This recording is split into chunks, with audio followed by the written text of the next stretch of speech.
Ô Mère bien-aimée, ô Reine des anges, Notre-Dame de... Nous fêtons Saint Jean-Eudes. Un petit mot sur Saint Jean-Eudes, du XVIIe siècle, un des grands maîtres de l'école française de spiritualité. Jean-Eudes a été un oratorien, disciple de Bérulle, et puis a constitué sa propre communauté pour l'enseignement et ce qu'on appelle les eudistes. Et en fait, il est passé tout son ministère en Normandie. Il a commencé à avoir un institut pour le relèvement des prostituées, puis ensuite pour la formation des prêtres dans les séminaires. Mais ce qui est important, c'est qu'il a travaillé à répandre le culte du cœur de Jésus et celui de Marie. Tout ça pour fortifier la vie et le royaume de Dieu dans les âmes chrétiennes. Saint Jean-Eudes est un très grand homme, et encore un des grands disciples de l'école française du XVIIe siècle. L'évangile de Saint Matthieu se poursuit au chapitre 20e, et c'est important parce que, encore c'est toujours par des paraboles, des comparaisons. Il y a le royaume de Dieu, qui est comparable au maître d'un domaine, qui sort le matin afin d'embaucher des ouvriers pour sa vigne. Puis il se mit d'accord avec eux pour le salaire. Le salaire, c'est un denier, une pièce d'argent. Et puis il sort, et toutes les 3 heures, il sort.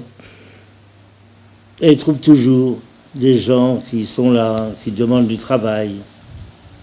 Il les fait venir, il les embauche. Allez à ma vigne, vous aussi, et je vous donnerai ce qui est juste. Et puis, il sort encore en fin de matinée et il dit à ces hommes qui attendent encore, « Mais pourquoi vous êtes là ?»« Ben parce que personne ne nous a embauchés, disent-ils. Alors cet homme dira, « Bien, vous aussi, allez à ma vigne. » Peut-être ils vont travailler moins, mais ils vont travailler parce que personne ne les a embauchés avant. Et le soir venu, le maître et l'intendant veut régler ses ouvriers. Alors, il commence par les derniers, ils sont arrivés, ils ont été embauchés peu de temps parce qu'il y avait votre travail, et il leur donne un denier. Puis arrivent peu à peu les premiers, et il leur donne un denier. Mais ceux-là disent, comment ça se fait? Nous, on a travaillé toute la journée, on n'a qu'un denier, et eux, ils n'ont pas travaillé toute la journée, et ils ont la même chose que nous. Et la jalousie, l'égalité, etc. Et Jésus répond, mais de quoi vous réclamez? Je vous avais dit que vous auriez un denier. Contentez-vous de ce que vous avez. Ne vous occupez pas de ce que je donne à l'autre. Si je veux donner à l'autre autant, cela me regarde, ça ne me regarde pas.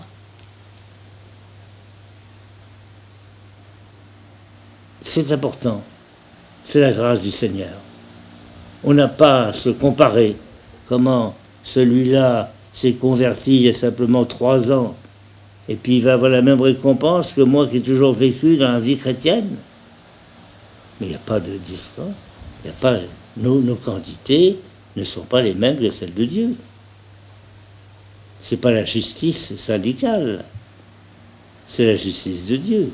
Elle est au-delà du temps, au-delà de nos notions. L'essentiel, c'est de savoir bénir le Seigneur pour ce que nous recevons. Le Seigneur n'a pas été injuste. Il a promis un denier. Chacun reçoit son denier. Le mauvais, c'est celui qui est jaloux.